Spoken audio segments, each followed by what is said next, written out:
Do you have handouts for the, um, Emma?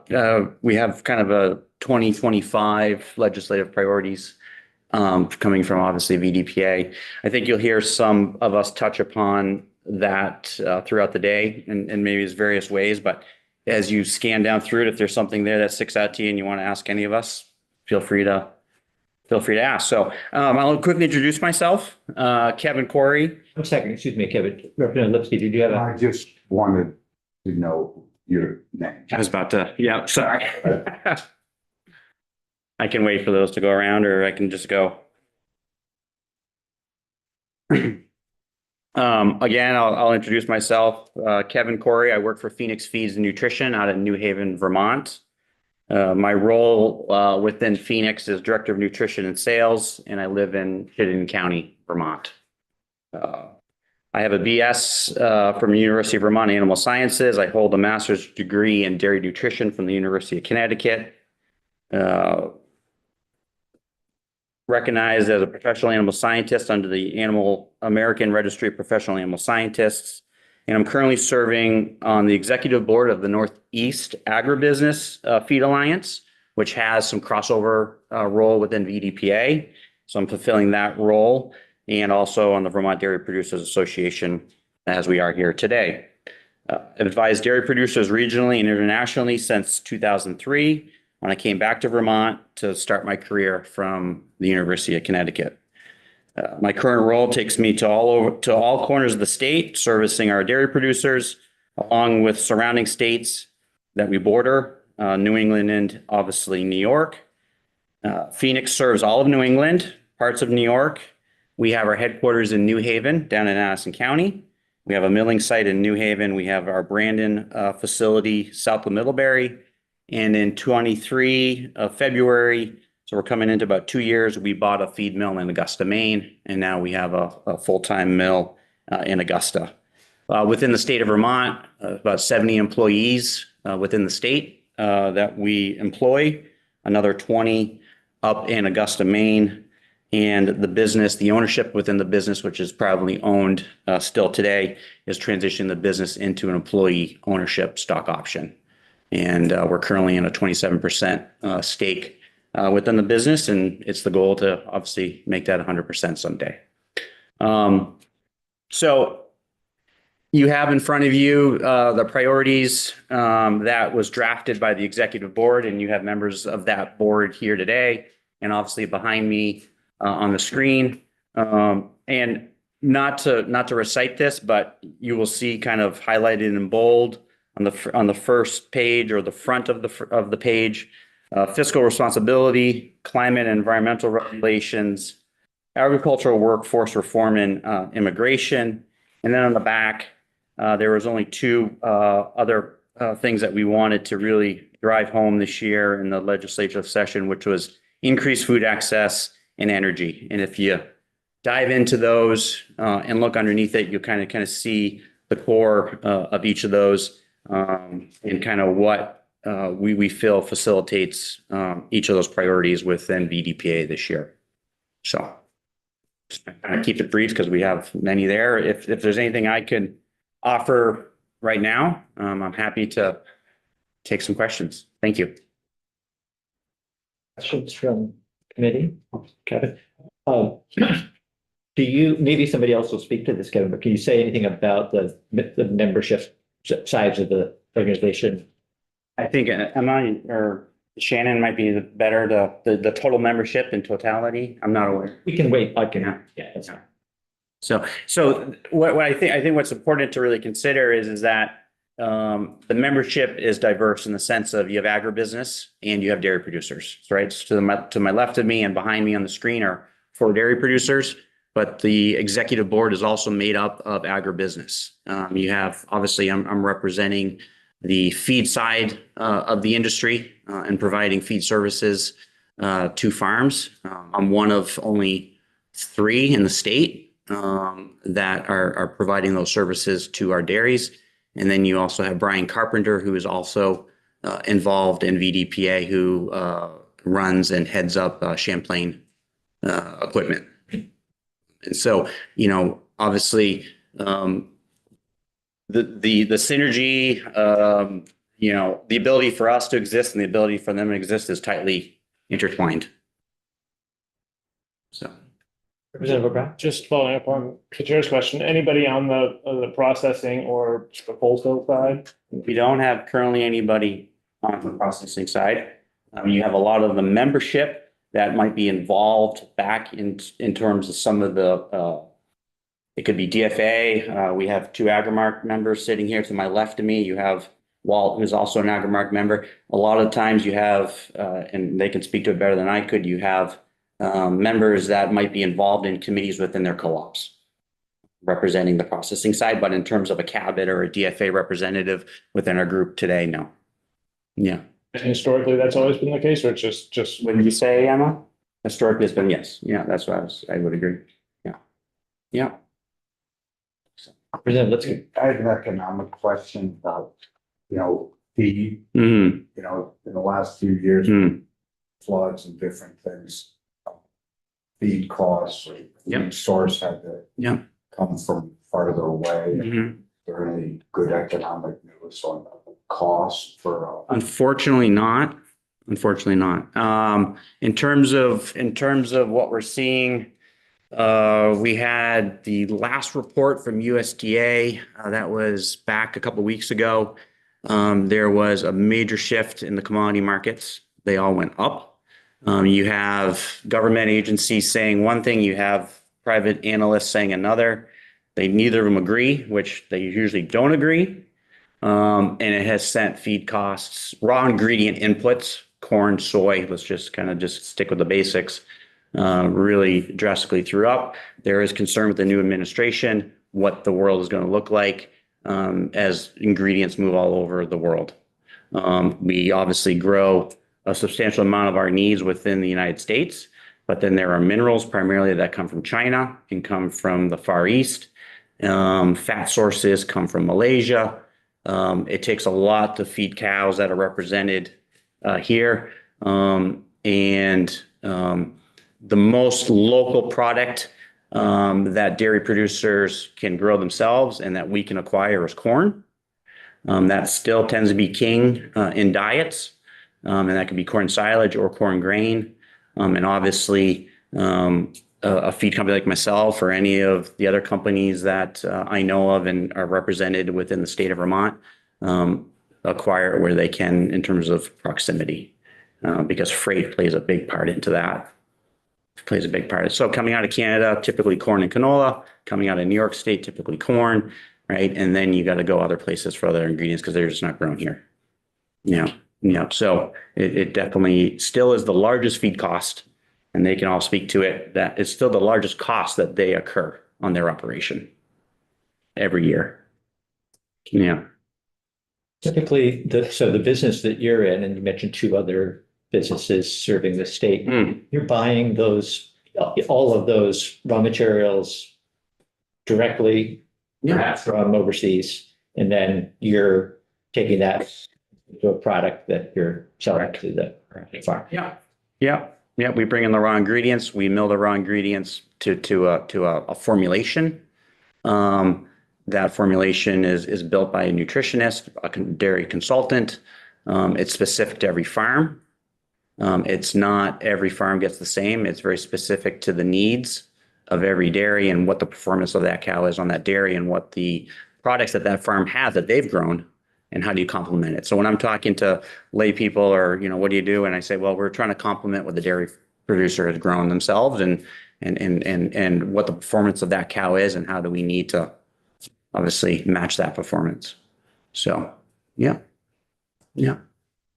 Thank you. Yeah, you're welcome.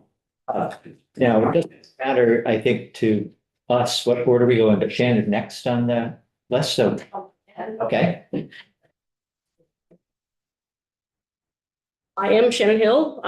I am just starting in the role as the Executive Director of Vermont Dairy Producers Alliance. It's new this year.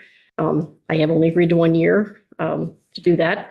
So that's a new role. I am part of Four Hills Farms in Bristol, Vermont. They are technically, my husband and his siblings are 2nd generation on that farm. His parents were the 1st generation. They bought it from Kilburns from way back when, if you know the history. So they moved out of Williston to start that farm, and now we're coming in, and now we have what we call Gen 3, which is my 3 children and my brother-in-law's 3 children, who are getting ready to step up and take the reins, and have, in many cases, to some extent. So we're really working hard to keep our business here and keep it viable, and that's sort of what got me involved with Vermont Dairy Producers Alliance. I guess if anybody has any questions regarding that, I can't answer cow questions. I am the bookkeeper. I can tell you numbers. I cannot tell you about cows and feed.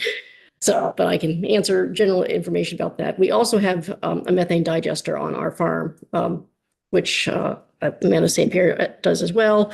We currently are producing power out to the grid. We push that all out to Green Mountain Power. With the turbine, as that engine gets older, we'll probably replace it and start doing Vermont natural gas, and putting it into Vermont Natural Gas's line directly. So we can turn that into another stream of income for us, and it's a renewable energy source. How long has that been?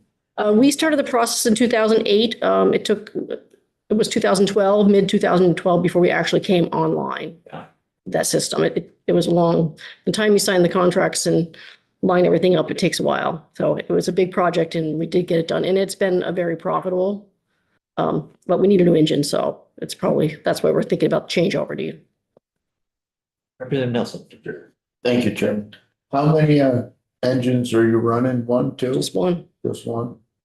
And has it been running pretty good for you, or have you had It's been issues? rehauled once, Okay. 2 years ago. It originally ran at 450 kilowatts. It regularly runs without breaking down at about 320 kilowatts an hour per hour. I know you said you wouldn't answer, didn't necessarily have the answers to cow questions, but how big is the herd? We're milking at the main farm anywhere between 2,350 and 2,400. And Gen 3 has just purchased another farm in another town, and they're milking another 100 cows over there. How many acres of soybean are you growing now? I think it was 2,800 last year. 2,800? Yeah. Wow. We cut our corn back because we had an overflow from too many years. But yeah, we definitely are doing the soybean thing. Yeah, We're growing that part of our business as much as we can, because that really helps that big part of our thing, that grain bill, that soybean, that protein is very important to us. And so we have worked to develop growing that more for ourselves rather than trying to import it. Excuse me, I have to, Go Go ahead, Representative. just,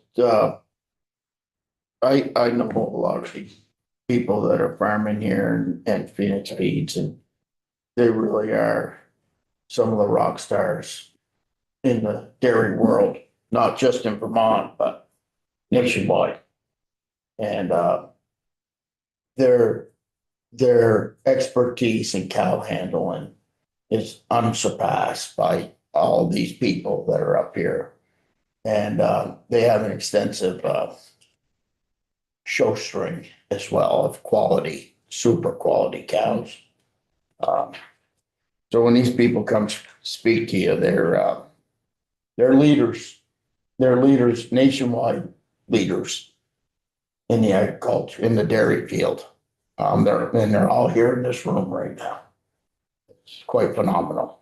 Thank you. Representative O'Brien, did you have? just one more, who do you ship to? At the main farm, we shipped to Agrimark. The farm we purchased was a DFA farm. Goes to Middlebury mostly? Pretty much everything ours goes right to Middlebury. We're very close.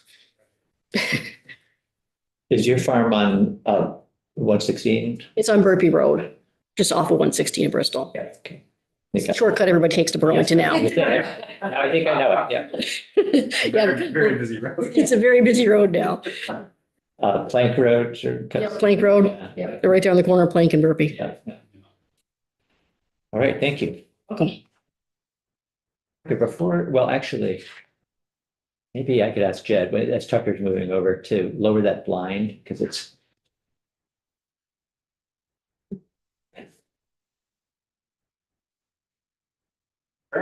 That's great, yeah, maybe, guess Jed to I know.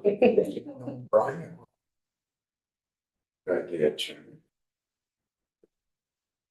All right, then, Tucker, do you want to? Yeah. All right, well, thank you guys very much for having me. I'm Tucker Purchase. I own and operate Fairmont Farm in East Montpelier. I farm with my aunt and my uncle and my two cousins. I graduated from Cornell University, and then both cousins have graduated from Cornell, and I have a third cousin that also graduated from Cornell, who actually works for Pool and Grain right now. I have two girls, 11 and 8 years old, and each one of my cousins has three kids. So between the three of us, we have 8 kids under 11 on the farm. And one of our mottos that's on the back of all our t-shirts is farming for future generations. And that's super important to us, that the farm is there, and agriculture is here in Vermont. So these kids have an opportunity, to move into that, if they so choose. And my aunt and uncle have been super successful at running a 4-H group. They've done it since their kids were young. Their kids are now 35.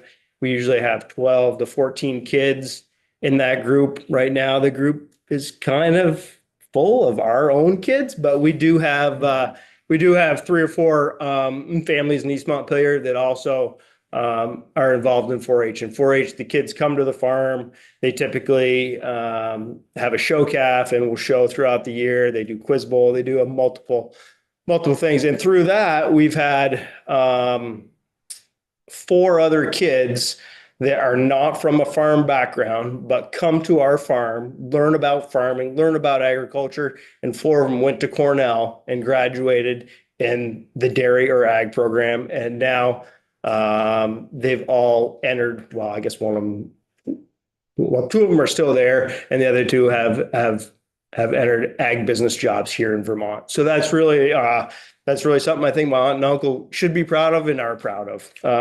So that's a little bit about us. We milk 1,000 cows in East Montpelier and 450 cows in Craftsbury. And then we raise about 1,100 heifers, and crop 3,800 acres, in about 14 different towns. So, we're a little bit different than some of the farms. Well, we're a lot different. Every farm here in Vermont has a different area of opportunity, and we really struggle with our land base. We really struggle. We don't have the best crop land. We don't have the largest fields. We don't have the most efficient fields. So yeah, it takes about 14 different downs and 3,800 acres to feed all our cows. The last 2 years, we have not produced enough forage. So we've had to buy in forage or we buy some cottonseed in, we buy some wet brew, just to make up for our forages. And that's been because of the 2 floods we've had. We've had flooded ground and just really wet ground. So this year, the corn silage here in East Montpelier, we've got a good volume of corn silage here in East Montpelier. It was really wet up in Craftsbury, and our Craftsbury corn really struggled. But last year we fed a lot of haylage. So right now I'm buying haylage because we don't have enough carryover. So that's been a real struggle. So a higher grain bill and just trying to balance the ration with not enough forages. We ship 130,000 pounds of milk every day into Cabot. Both farms, it goes right into Cabot, turned into soft cheese, more or less.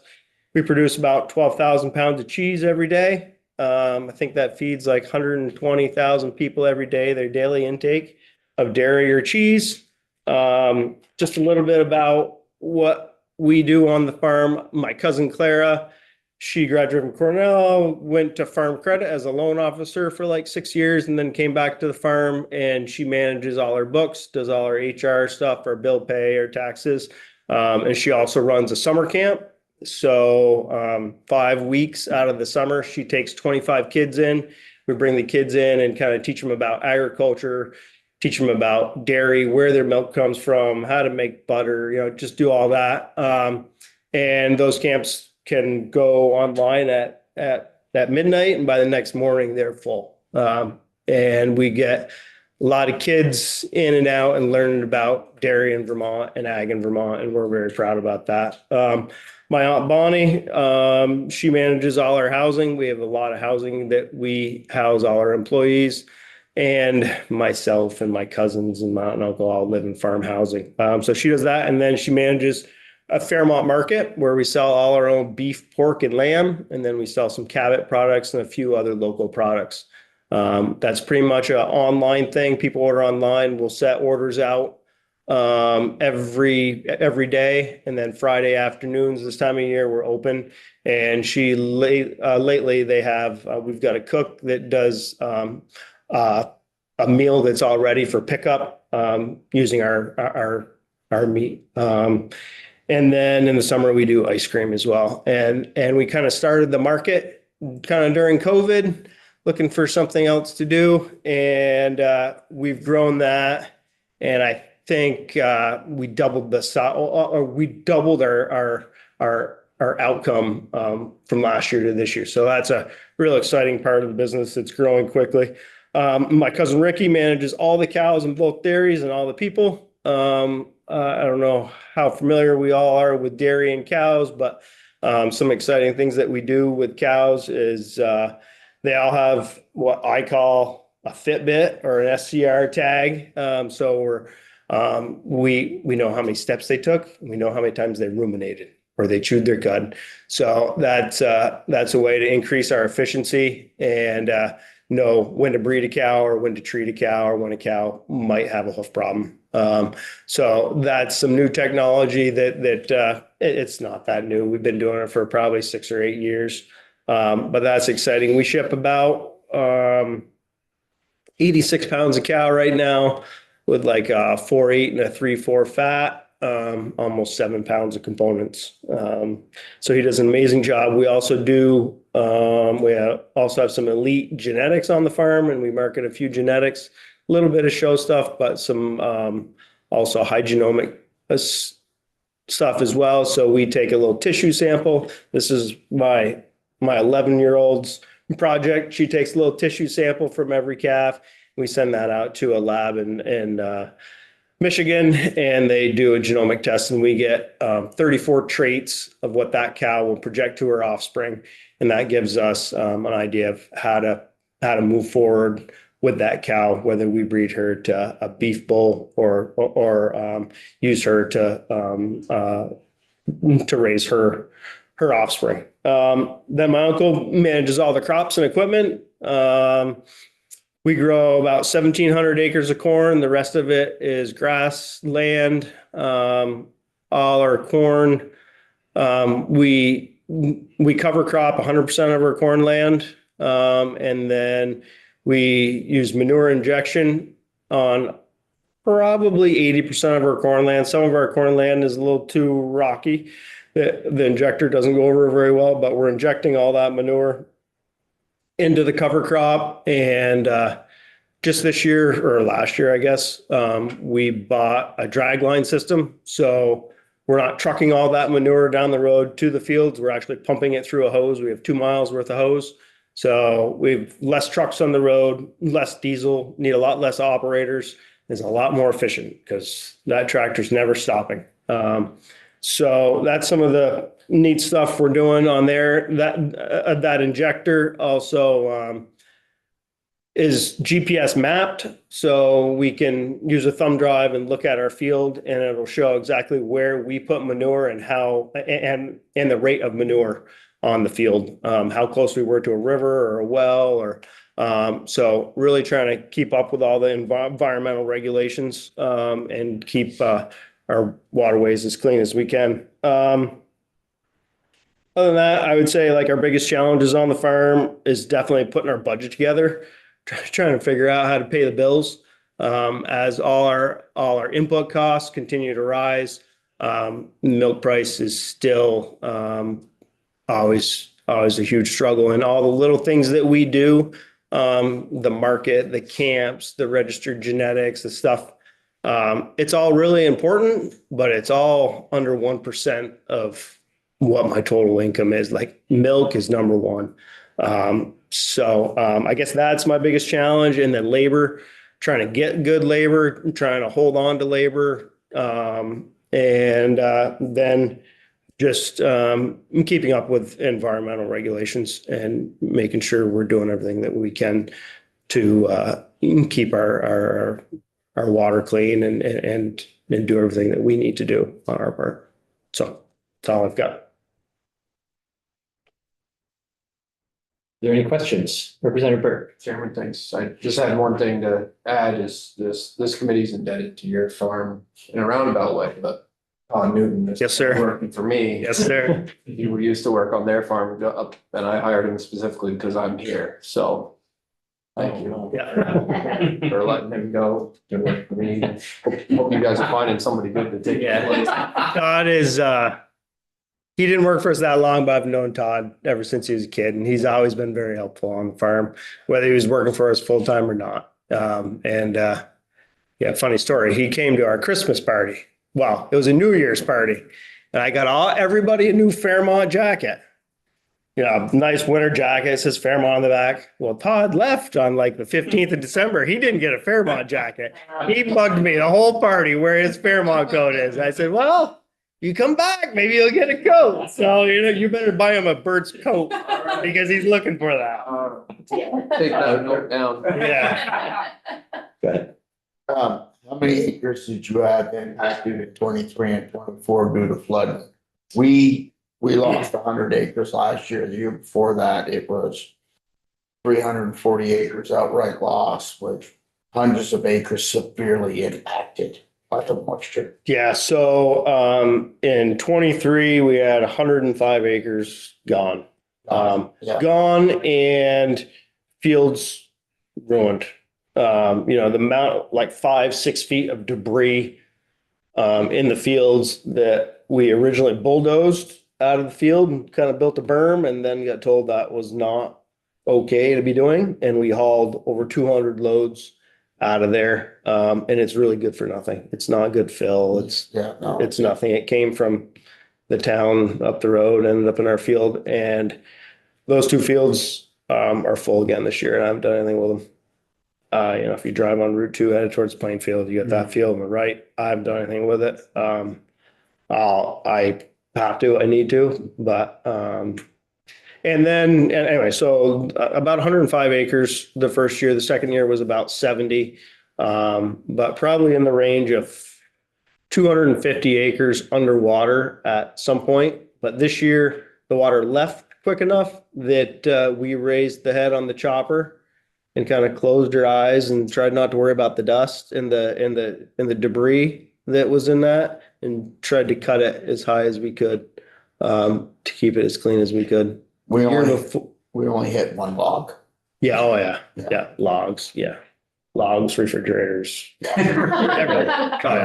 Yeah. Yeah. I mean, Plainfield got hit so hard. We had some houses almost in our field. I mean, just debris from a house that they lost. Very sad, but yeah. Yeah. Flood's been a real bummer.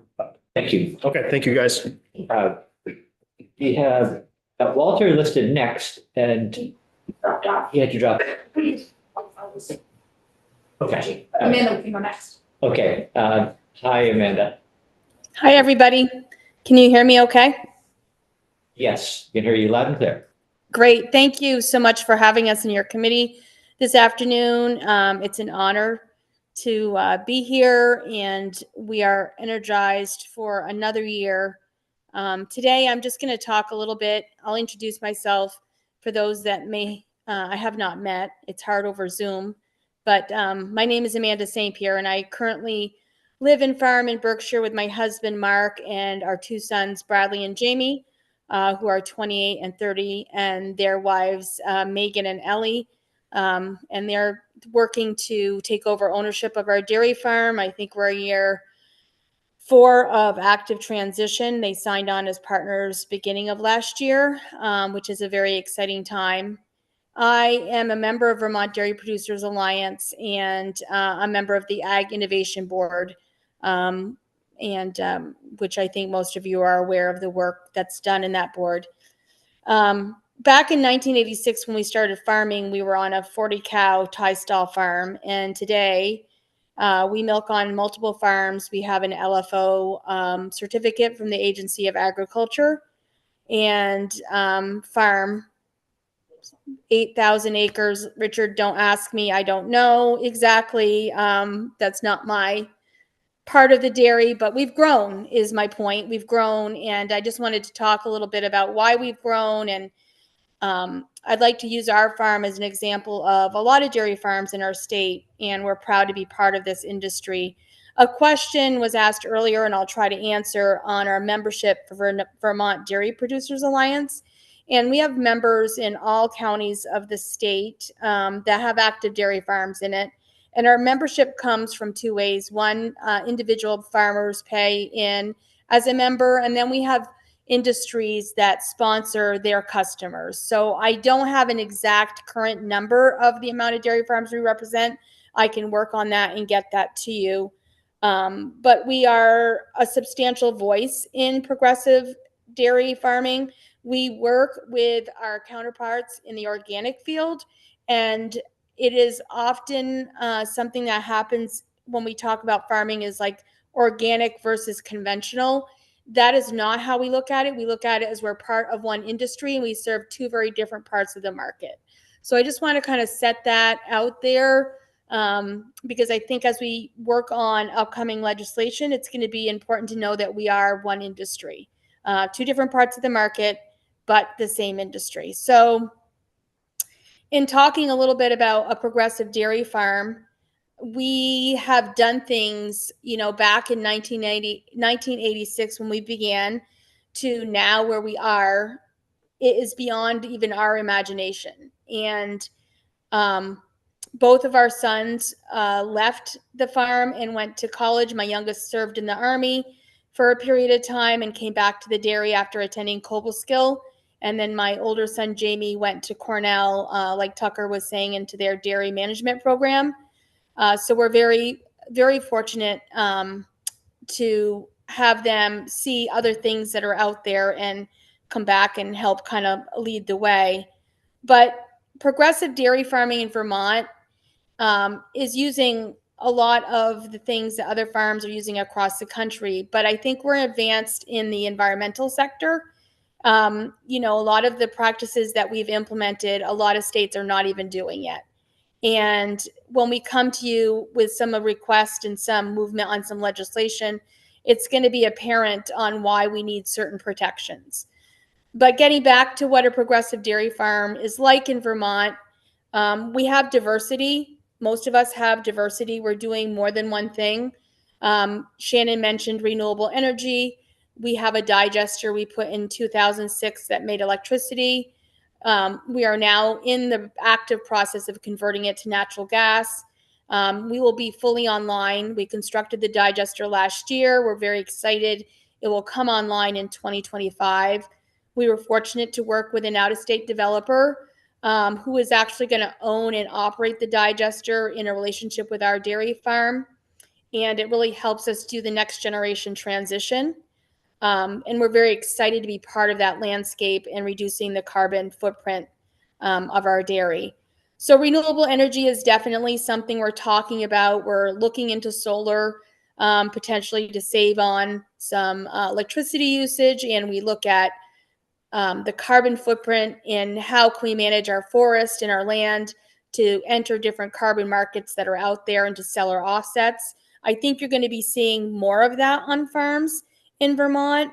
Our size, even though we're a large farm for Vermont, is considered, around a smaller farm nationally. And so to participate in some of these programs that can diversify our income, we do need to figure out how we can band together and become part of a larger group.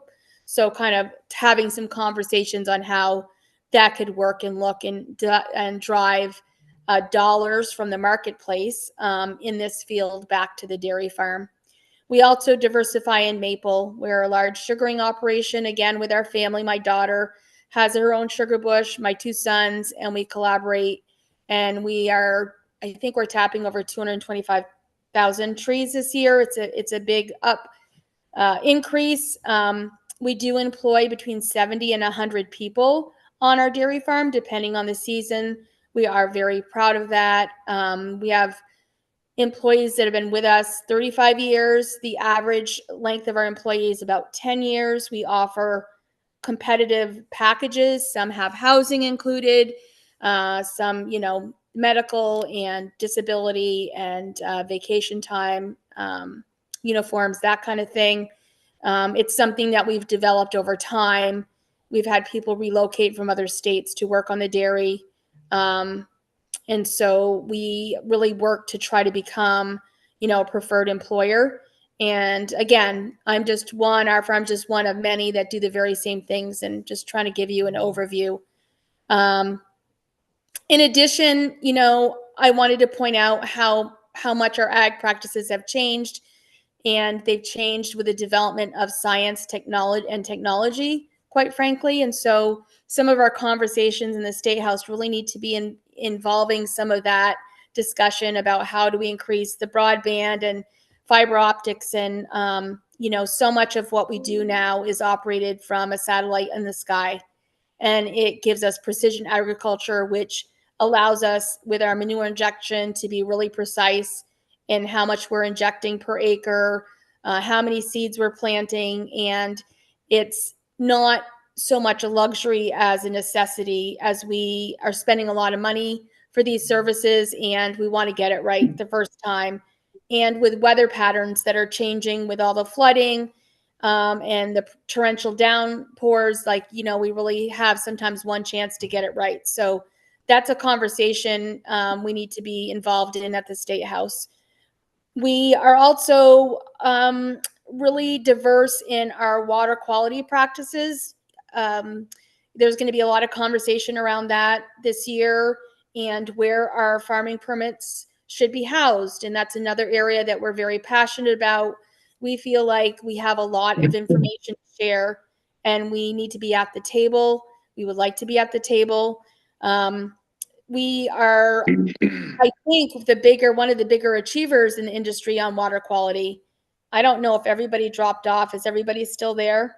We're still here, yeah. Okay, you went off my screen. Sorry for a minute. So, we have a lot of great information to share. We believe a lot in science-based research, in-field study, and Walt is going to talk a little bit about that in a minute. So I'll let him dive into that. But certainly that is something that we feel there's a need to base some of the decisions you're going to make in committee on. I want to touch upon a little bit of our presence in the rural area and in communities. Again, as large employers in our area, and our economic positions mean everything. I live in Berkshire, which is between Richford and Enosburg, and we're a very impoverished area. We're right on the border. A lot of our industries are not there anymore or not thriving in the way they used to be. And we offer employment to high school students. We would love to see more investment in the vocational programs or some type of apprenticeships, which could help fund these programs at our dairies to build a bigger workforce. But it becomes apparent how important we are when we get our milk check. And so I just wanted to walk through what happens when we get our milk check. We belong to DFA. DFA is a corporate co-op, and it's located out of the state. So our money from out of state comes in state. That gets deposited into our checking account. In about 5 minutes, my husband can spend it all. Doesn't take long. And it goes to, labor. It goes to all our vendors. We have over 60 in-state vendors that get part of our milk check, and that goes out to them. And they hire employees, and then our employees get that money into their accounts, and they go out to the grocery store. They go to the gas station. They go to the dentist, and they go to the doctor. They may go out to a movie. They may go out to a restaurant. So all this money, I'm just trying to show you, if you can imagine this dollar just being passed from hand to hand to hand. It's really important in our area to buy houses, to pay rent, fund our schools and our taxes. The one thing we learned, I think it was in 2020, that the dairy industry was part of a $2.2 billion industry.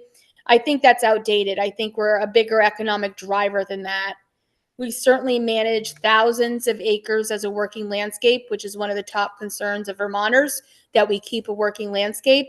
And we do that. And it funds our tourism, and it funds the pleasure of our people in our state who enjoy outside activities and just the beauty of our state. In closing, I guess I wanted to ask a few things of your committee, if I may. So what I'm asking on behalf of our dairy industry and Vermont Dairy Producers Alliance is we need your committee to hear us, to help us and support us. We want Vermont to have a vibrant agriculture sector. The decisions you make affect our dairy businesses the most.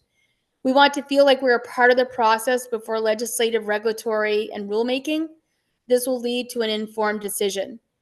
We need to be curious about dairy farming. We need you to ask what we do, how we do it, and how does it affect our counties, towns, and our state ultimately. We need recognition that our industry has changed extensively over the years, and advancements into technology, efficiencies within the marketplace, regenerative farming practices based on scientific field-based research, which I mentioned, and our economic contribution to the Vermont economy. And by supporting us, you're also protecting the Vermont landscape, of which I spoke. Today, we have roughly 450 active dairy farms in our state, which has fallen from 853 in 2015. And this is based on the Vermont Dairy Data UVM extension put out in December of 2024. It is these farms that are left that manage and protect our working landscape in Vermont, which benefit all of us. And I'd love to answer questions if you have any, or look forward to coming back on more specific topics when time allows. Thank you. Thank you very much, Amanda. Representative Nelson. Thank you, Chair Durfee. Amanda, do you have vast trails running across your land, scooter trails? We have beautiful vast trails this year. Beautiful vast trails. Yes. Yeah. Okay.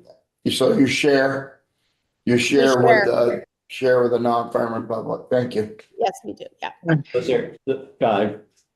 Those are snowmobile trails, just for those who don't know. Yes. Representative Lipsky. Yeah, thank you, Amanda. One area that this committee actually is also empowered to represent, and that is the forestry sector of the working lands. And I was curious about your participating in the carbon markets. Is that for both the grasslands or cropland and or specifically the forest land as part of your holdings? And does that include the possibility of active management? Yes, thank you. Yeah, so we're, as I semi-retire, one of my tasks is to kind of do some digging and searching of what's out there in new markets. And so I've actively been working for the last 3 or 4 years with a consultant, looking at our open land as well as our forest land, and asking what is out there in the actual companies, like what are companies offering to pay to offset their carbon footprint. That's really where the market is that dairy farms or agriculture farms can benefit from. So a company in Cleveland, Ohio needs to offset their imprint, and they're willing to pay someone like our farm based on the way we manage both and what we're doing, and we're regenerative. That's really what I'm researching now to see what is out there for money. So we haven't entered into anything yet. It's a relatively new market, but you are going to be hearing a lot more about it in the next, a year or two. Thank you. All right. If there are no other questions, Walt, we skipped over you. We see you now, and yep. Thank you. Thank you. Can you hear me okay? Yes. Perfect. Well, thanks for the opportunity. My iPad ran out of power, and then I was trying to get you guys on the phone. So thank you for the opportunity. So I'm Walt Gladstone. My wife and I started Newmont Farm 36 years ago. We farm in the Connecticut River Valley. We have land. The farmstead is in both the town of Fairleigh and Bradford. My wife and I have 3 sons. Two of the sons are in business with us. Will, who's 36, that's how I can remember how long we've been here, was in his mother's belly when we bought the farm at auction. My youngest son, Matt, is 32, and he's a partner in the business as well. We're kind of blessed. Will heads up the cow side of the business and the management of the guys in the barns. Matt's more of an outside equipment guy. My wife does the books and does helps out with some of the herd check. The operation 36 years ago, we were milking 100 plus cows, and for the first 10 years, we did about 70 acres of wholesale sweet corn, and then we got into the pumpkin business. We got to around 120 acres. In 98, we grew the dairy, and today we're milking on 2 sites. At the home farm, we're milking 1,800 cows, and we bought our neighbor's farm, Paul Knox, which is a half-mile away, a couple years ago, and we're milking 500 cows on that operation. We've got 300 dry cows as well. We house and take care of 1,600 heifers. To feed the dairy, we grow 2,300 acres of corn silage, crop about 1,000 acres of grass, and we also grow 300 plus acres of pumpkins. Our pumpkin operation is primarily all wholesale. We're wholesaling pumpkins throughout New England and New York State. On the dairy operation, we have 40 plus employees to take care of the day-to-day chores. And then when we get into the pumpkin harvest, we bring in another 20 employees through the H2B program to help harvest the pumpkins in the fall.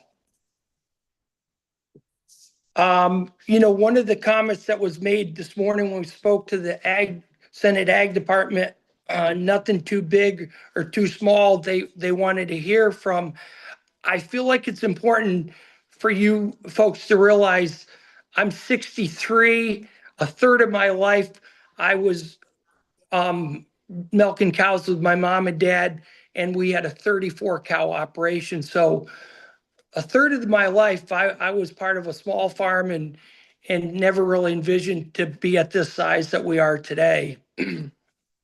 I'm sorry that I missed a lot of the testimony, so I'm not going to go a whole lot further into our operation, but I'm going to talk to a few of the bullet points that the VDPA wanted to cover, and hopefully that they haven't been exhausted too much already. One of them has to do with financial fiscal responsibility. And one of the things that was pretty neat years ago when we first started farming, Madeline Kunin was at that point the governor. And during that time, they passed the a tax incentive so that as these farms, their farmsteads, we are not getting taxed in a big way in regard to all the infrastructure, the barns and such.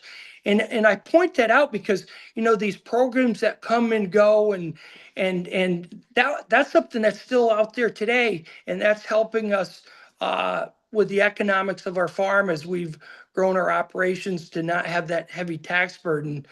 I think that I'll share another program that's going on in New York State. They have a 20% tax credit. And with that program, if those guys, for example, the other day we were looking at buying a herd of cows over in Addison County. Cows are really short right now, hard to find good quality cows. The cows are priced at $3,600 a cow, straight across the board for 210 cows. And I'm competing against farmers in New York that can literally take that 20% tax credit. And so instead of those guys having to pay $3,600 for those cows, they'll pay the guy $3,600 and they'll have a 20% tax credit or another $720 that they're going to get back from the state of New York. It's a huge competitive disadvantage for us guys. And I think it's very important for you legislators to understand the playing field that we're playing under. I think where you can have strong tax incentives, it'll help promote economic growth and provide more jobs. I tell you this next statistic because I think it's important. Where we go with it, I'm not sure. But in Massachusetts, Connecticut, and Maine, when those farmers wake up every day, those guys, we're talking per hundredweight is what we get paid. Those guys are receiving between $2 and $4 a hundredweight net dollars more than the dairy farmers in the state of Vermont. So it's not been uncommon in recent years that the net profit that we're receiving, may be $1 to $2 net. Those guys in those other states have got quite a leg up. In regard to climate change and environmental regulations, I encourage you to continue to support cover crop. We're working hard in the state in regard to clean water with our buffer strips and different programs as Amanda and Tucker had mentioned. We're doing drag line, we're injecting and trying to do those programs.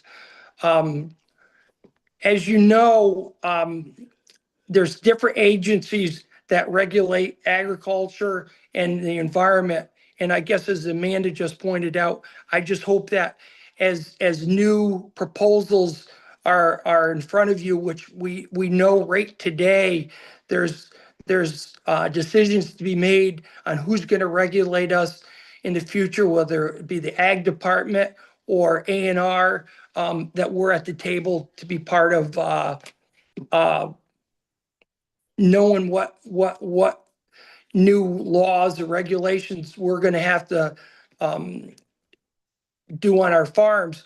And they often require a lot of infrastructure and investment that there'll be money there to help implement these changes. I guess the last two things I'd mention is one of them has to do with increased food access. We're blessed, as we know, in the state that we have Cabot products being made through Agrimark, and we have a manufacturing plant in Middlebury and Cabot. And as we need to have future investment, I hope that the state will be there with strong incentives to help promote this growth. We also at Newmont Farm, probably, I don't know, 5 or 6 years ago, put in a 500 kW solar array. There's many of the practices that the farmers that have spoken before me today that we're doing, but based on time, if you have any questions, I'd be glad to answer them. Thank you. Walt. I guess the one other thing that I didn't speak to that I would like to speak to, back to the fiscal responsibility, has to do with I don't know if anyone's covered the neonics and the fact that we may lose that technology. And as far as I'm concerned, that falls under that fiscal responsibility. We're going to have a huge uphill battle. Probably one of the most important, the most important ingredient that I grow on our farm is corn silage, and it's the biggest part of our diet. And I was at a recent water board meeting with a professional speaker on digestibility and milk production and all this stuff. And I asked him, is hybrid selection important? And gentlemen and ladies, it is everything. And to reach high levels of milk production where we can keep our costs down, we cannot afford to not be able to pick and choose varieties that are important to feed our cattle. And so with our pumpkin operation, and you may have heard this before, my seed is all treated, and I know this firsthand. When I did not have treated seed, almost every year, striped cucumber beetle would show up. It'd start eating on the leaves, and I'd have to spray the pumpkins. And the biggest concern with spraying those pumpkins was making sure the beekeeper wanted to know, are you spraying at night? You know, that spray is harmful to my bees. You got to time it. You got to do it when it's not a problem. If we take away those neonics, we are inviting a situation where we are going to have to spray, which is just a huge step backwards. And the beekeepers, I've been doing bees for as long as my youngest son is alive and having pumpkins. I have never had any of the beekeepers concerned about my using treated seed in regard to corn. So it's a huge step backwards. It would be remiss for me not to share that. Thank you. Thank you, Walt. Representative Nelson. Thank you, Chairman. So your beekeepers aren't concerned with your neonic treated pumpkin seeds either, Walt? Well, it just happens to be at this point in time, I think that they're the largest beekeeper in the state with about 2,200 hives. They've shot a video with me. This past fall, I was in my pumpkin field and my hives were just alive. And I was sitting there selling pumpkins, and I called a couple different people, and we actually came out and shot a video, and they firsthand did a video to show how healthy the hives were, and their testimony has been a year ago and was in that video, that the bigger issue has to do with mites, and it has to do with management, and management plays into the climate change. And we all know as things change, management is a big part of our success, and it has not been a function of neonics. Okay. Go ahead. Another question.